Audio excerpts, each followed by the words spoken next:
Welcome back my friends. One more question from the network problem of the capacitance. Question देखें जरा, 3 capacitors, capacitance C1 3 micro, C2 6 micro, C3 10 micro are connected to a 10 volt battery as in the diagram. Diagram के according यहाँ पर connectivity दी गई है C1, C2 और C3 को, ठीक है।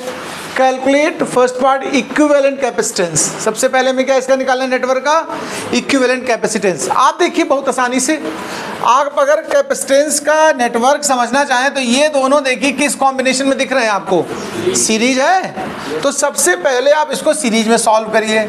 सीरीज में हम लोग क्या करते हैं, 1/C1 प्लस 1/C2 यूज करते हो। 3 और 6 का अगर एलसीएम लोगे तो 6 ही आएगा। 1 + 2 यानी 3/6 यानी कि क्या आ गया, 1/2। देखते जाइए आराम से, ठीक है भाई। 3 2 जा 6 और 6 1 जा 6, ठीक है। तो C डैश क्या आ गया, 2 माइक्रोफैरेड। आप लोग एक बात ध्यान रखिएगा, जब भी नेटवर्क वाला क्वेश्चन करिएगा एग्जामिनेशन में तो हर स्टेप के बाद एक नया डायग्राम ड्रॉ करना होना चाहिए। जैसे मैंने इसको सॉल्व किया, अब एक न्यू डायग्राम ट्रेस होगा, यानी इन दोनों का जो रिजल्टेंट आया वो एक जगह पर और ये एक जगह पर, और बाकी जो कॉम्बिनेशन सेट है वो ऐसे बना रहेगा।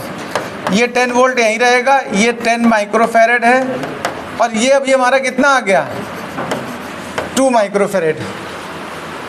अब वो दोनों देखो किस कॉम्बिनेशन में लग रहे हैं, बताओ। Again in parallel combination. अब इस बार ये दोनों किस में सेट हो गए हैं, पैरेलल में। तो फिर पैरेलल में तो बहुत आराम से निकालते हो आप लोग, दोनों को सीधा सीधा सम करते हैं, C1 प्लस C2। तो 2 + 10 मतलब कितना हो गया, ये 12 microfarad.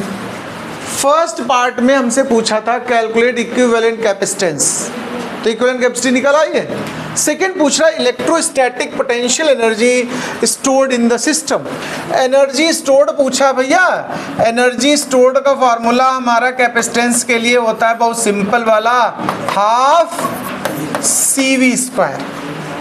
Net capacity, net voltage लीजिए, एनर्जी स्टोर्ड आ जाएगी।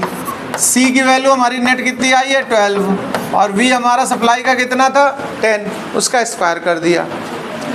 2 6 = 12, 6 बना, तो टोटल हो गया 600 जूल। Note down.